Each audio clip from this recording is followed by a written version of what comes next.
Estamos retomando aqui o nosso encontro tertúlia.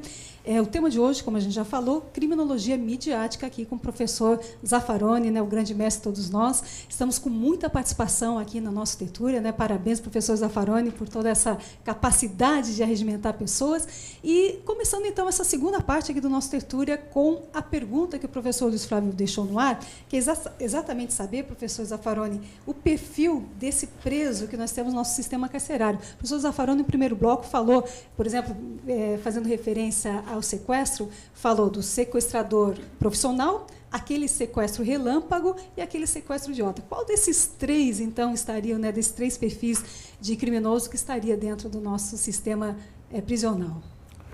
Bom, normalmente nós vamos na cadeia e observamos que tem algumas homogeneidades, não? Alguns rostos comuns, algumas características comuns. Tudo isso que um dia fez que Lombroso pensasse que essas características eram a causa do crime. Não, essas características são a causa da prisionização. São pessoas que praticamente levam um estereótipo, carregam um estereótipo negativo. Se nós pensarmos um pouco, vamos ver que falam como ladrões, tem rostos de ladrão, cabelo de ladrão, praticamente vai como uma divisa na rua e roubam. São meio bobos, naturalmente.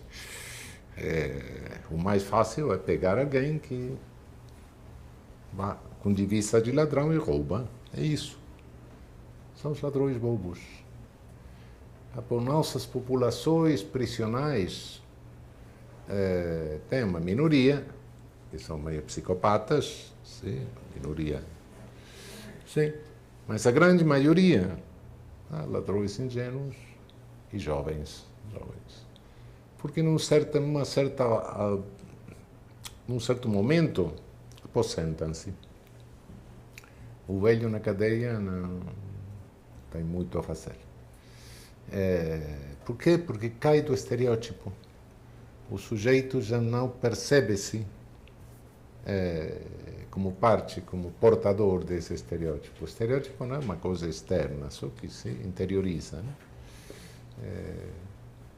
E essa é a população. Por falar claramente, tem pessoas que sabem assaltar um banco. Só sabem isso, não podem fazer outra coisa com o banco.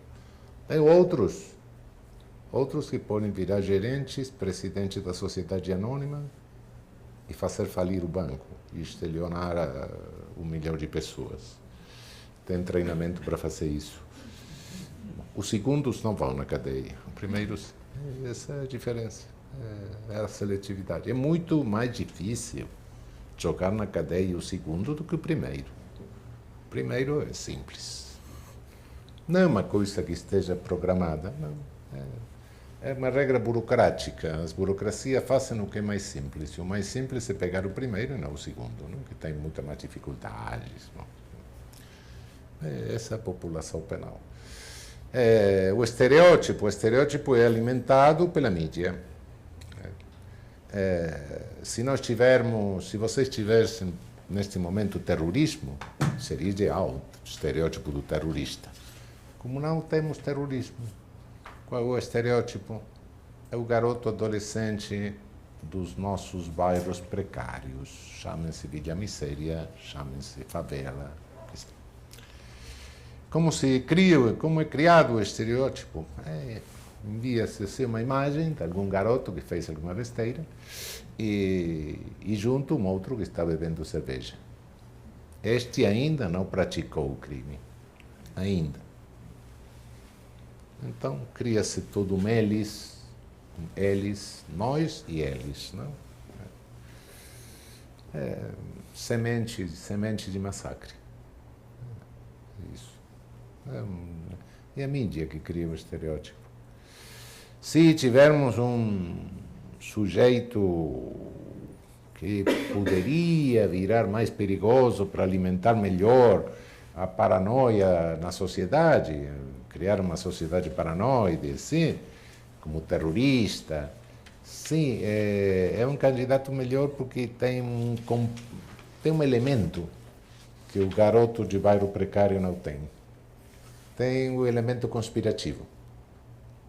O que é conspirativo é muito melhor, é mais capaz de criar uma coisa misteriosa, mais impor mais temor, mais medo.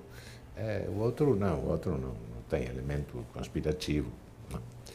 Por causa disso, o adolescente de bairro precário é um inimigo criado quando não temos outro melhor.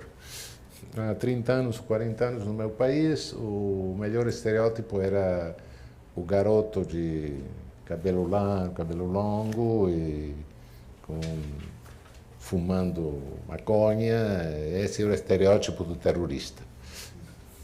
Estereótipo terrorista. Mas no tempo de segurança nacional, esse era o estereótipo do terrorista.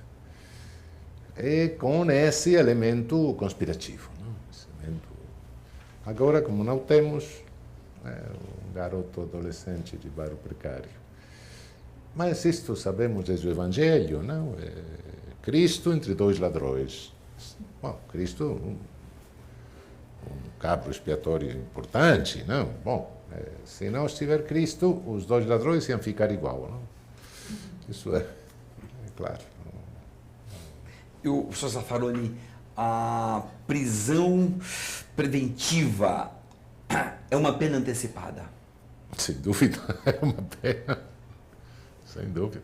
E muitos estão condenados a esta pena antecipada sem nenhum tipo de condenação e ainda muitos são absolvidos no final.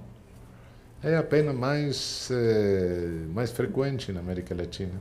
Temos estados com 80% de presos sem condenação, 70%.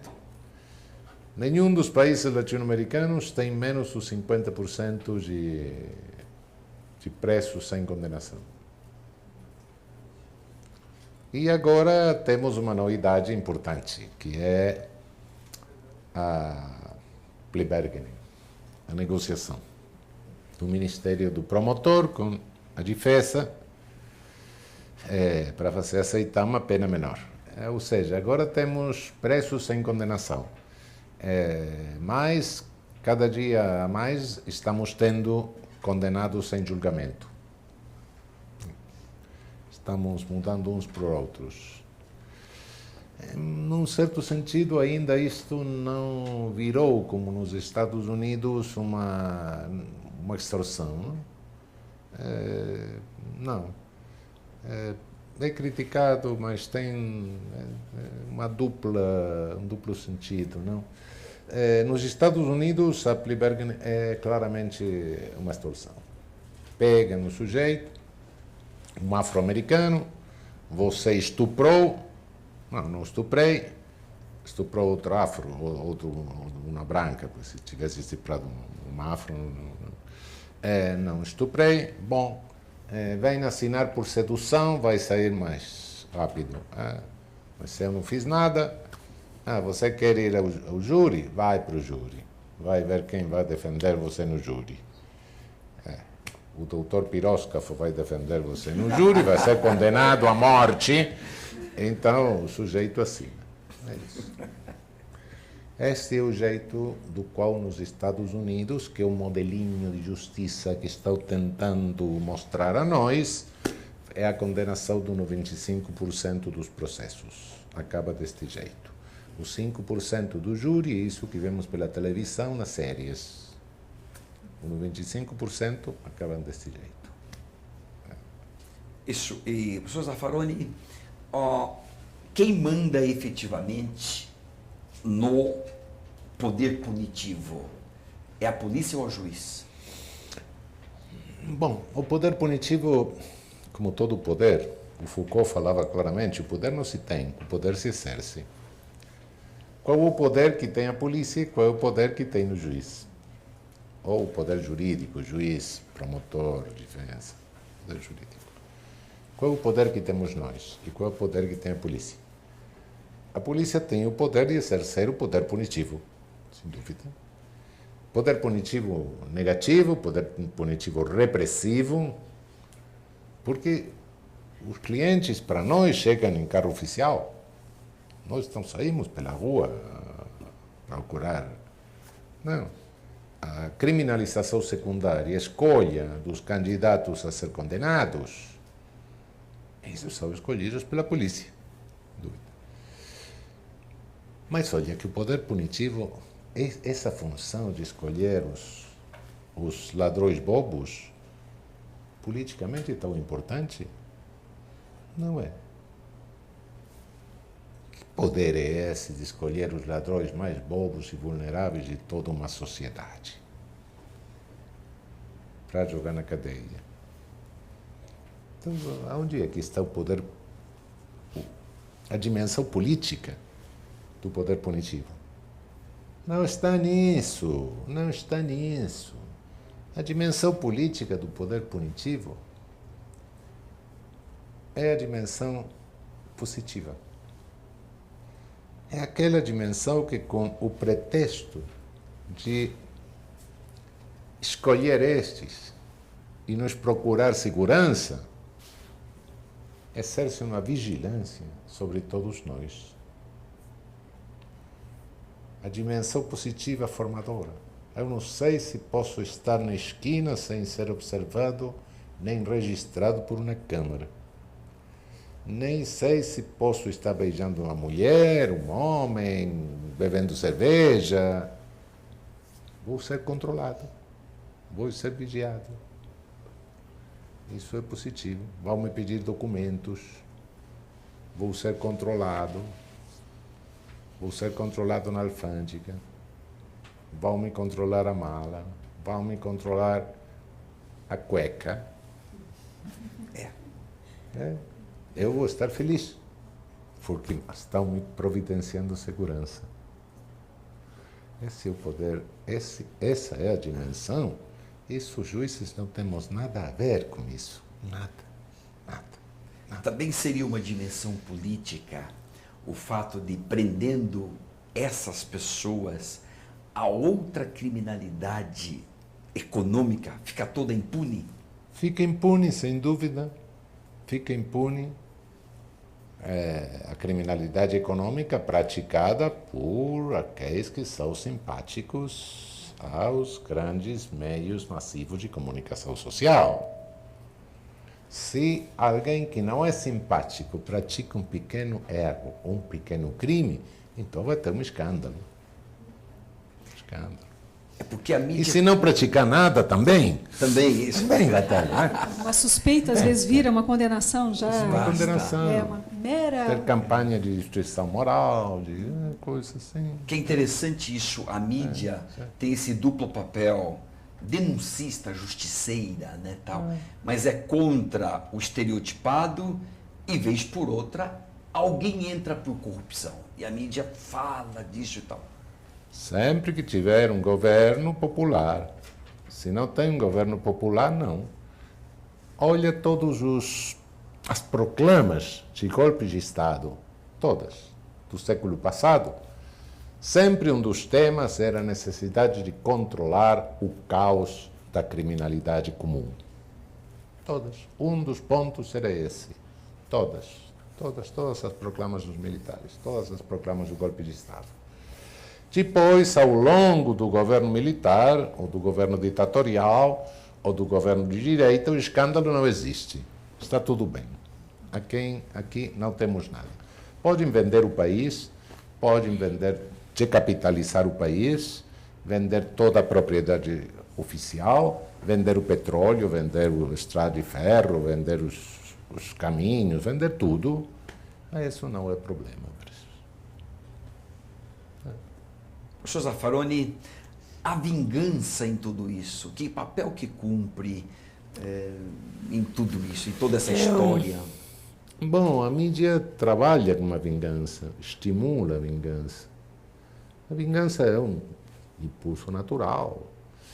A gente escuta uma coisa, um crime, um assassinato, que mataram uma mulher grávida, uma velhinha. O primeiro movimento que temos é entende?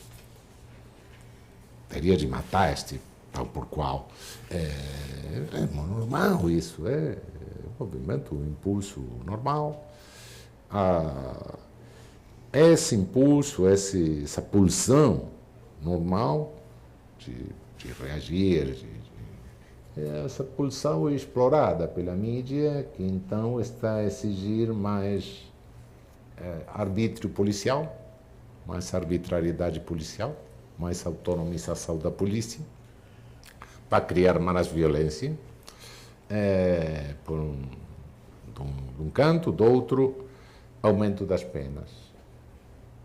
Aumento das penas que é mantido através dessa pulsão vindicativa, dessa pulsão de violência, por um lado, e por outro lado, por uma falsa experiência pessoal que cada um de nós temos. Nós evitamos fazer uma quantidade de coisas porque temos uma ameaça de sanção civil, geralmente não penal, civil, administrativa.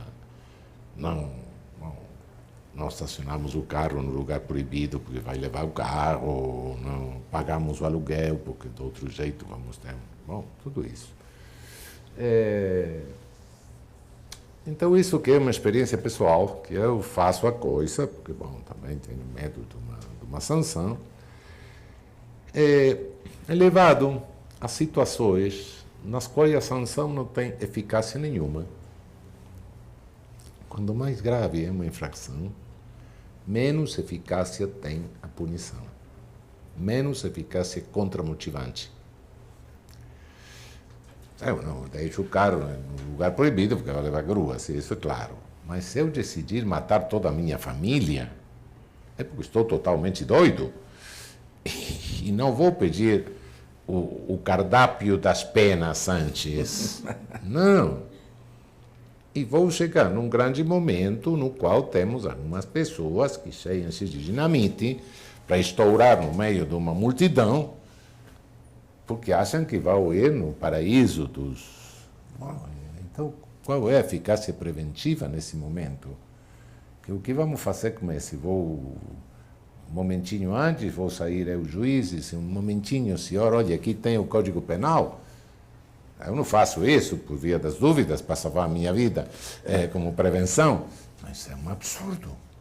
Então, quanto maior é maior é a gravidade de uma infração, de um crime, menor é a dissuasão que tem a pena. Muito menor. E o idiota, o bobo acredita que jamais vai ser surpreendido pela polícia. Esse é o problema, não? Pois bem, estamos então ouvindo o professor Zaffaroni, que vai então estar lançando amanhã aqui em São Paulo este livro aqui, A Palavra dos Mortos.